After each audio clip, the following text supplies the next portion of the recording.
Welcome to day 2 of the only book printer on Book Talk, being a resource to the authors of TikTok using this Frieson's Guide to Book Production. Let's see what we got today.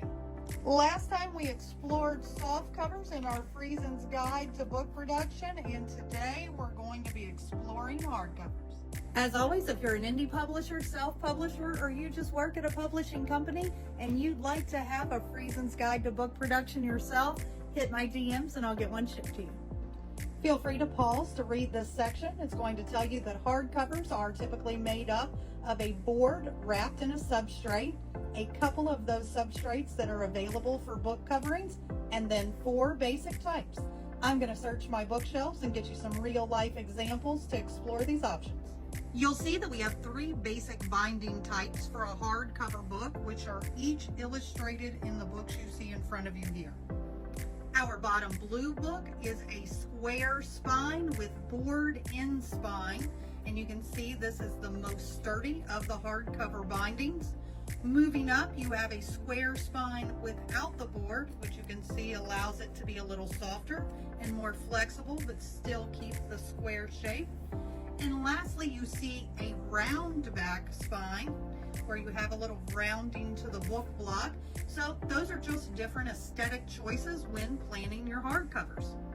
And we can go into exploring this a little more on another day, but you'll see that all 3 of these books are very different versions of a hardcover. The design choices of paper or cloth or leather that you cover your book in are endless, as well as foil stamping, debossing, embossing options. Here we have an embossed rainbow case for Duke University, also using 2 colors of foil and a deboss. On our square spine book without the board, we have a genuine tan cloth case with an intricate foil stamp on the front and spine, as well as a printed belly band and 2 ribbon markers. On our book with a round spine, we can also illustrate the 4th element on this page, a 3-piece case or quarter binding, which is what you see with these 2 different materials in both of these books. In quarter binding, or a 3-piece case, the front and back panels of the book are wrapped with one material and the spine a different material.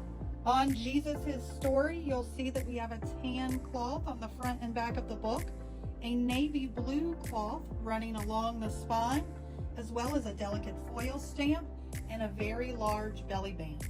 Another way to do a 3-piece case is what you see here in this award-winning book from the Georgia Museum of Art, where our front and our back panels are printed and laminated like you would maybe see on a traditional printed hardcover book.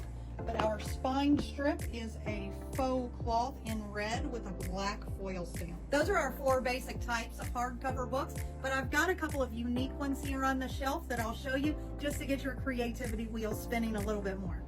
Here you see 2 hardcover YRO books, which is another option at Frieson's. This is actually a journal that we sent out to all of our clients this year, and it's hard to tell on film, but it has a really unique lamination called Elegance Luminescence, which allows everything to have a little bit of a metallic sheen to it. And as well, this area with the words is embossed, so you can feel that raised. Here's another hardcover YRO piece that I did for Dave Ramsey's team at Ramsey Solutions, and this has a soft touch lamination on the printed cover, also known as matte scuff resistant nylon. And then we did a raised spot UV design element that I think really made it pop. And last but not least, very hot in the travel, cookbook, and education market is a hardcover concealed YRO. So you see this has the same binding as the last 2 books that I've shown you. However, it is concealed inside the hardcover instead of exposed. That's our exploration into hardcovers for the day. I hope that you feel more educated about your choices and it's got your creative juices flowing. As always, if you'd like your own guide to book production, DM me and I'll get one shipped out to you. And don't forget to like and follow and support the only book printer here on Book Talk with you.